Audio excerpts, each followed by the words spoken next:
નમસ્કાર। આજ રોજ સુરત શહેર કોંગ્રેસ સમિતિ દ્વારા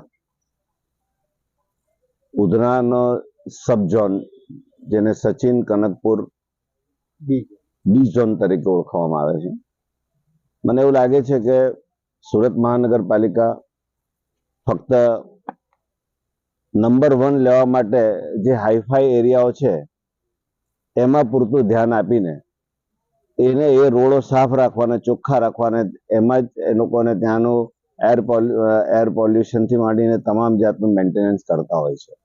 આ વિસ્તાર સુરતની ઇકોનોમીમાં એટલો મોટો ફાળો છે કે જે અહીંયાથી ઉત્પાદનથી માંડીને આર્થિક સદ્ધરતામાં ખૂબ મોટો ફાળો છે આ ઝોનનો।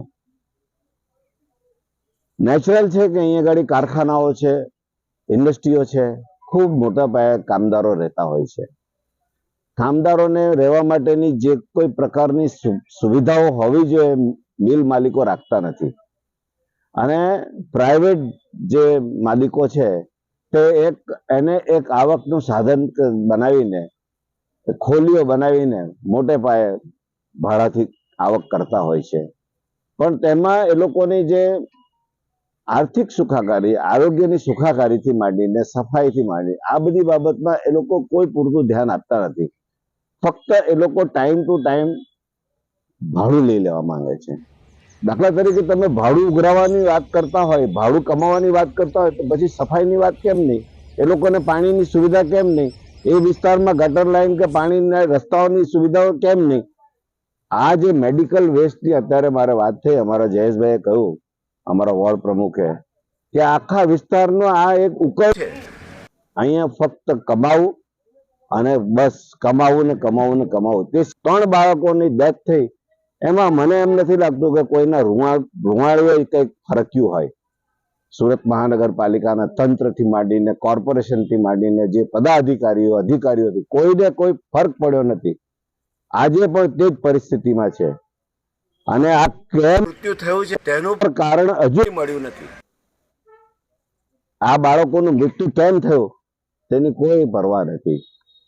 એકદમ તમને કહું કે ભગવાનના ભરોસે અહીંયા આ વિસ્તારના લોકો, ગરીબ માણસો જીવે છે, પણ શું કરે? પેટ લાગ્યું છે, જીવવું છે, પરિવારને જીવાડવું છે, ખાવું છે ને જીવવું છે, એટલા માટે બધું જ સહન કરી લે છે।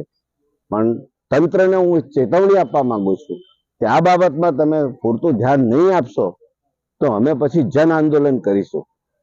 આજથી 2 દિવસ પહેલા જે પાલીગામમાં જે ઘટના બની છે, જે 8 થી 9 વર્ષની છોકરીઓ, જે બાળકીઓ, 3 બાળકી એક્સપાયર થઈ ગઈ, એમાં 4 બાળકીઓ કંઈક, હવે એવું કહેવામાં આવે છે કે આઈસ્ક્રીમ ખાધું હતું, પણ આઈસ્ક્રીમથી થયું એવું અમને નથી લાગતું, આ કંઈક બીજું છે, અને કચરામાંથી કંઈક કેમિકલ કે એવું કંઈક એના માટે અમે આપણે આજે અમારા શહેર પ્રમુખ સાહેબ જોડે આવેદન આપવા માટે આવ્યા છે।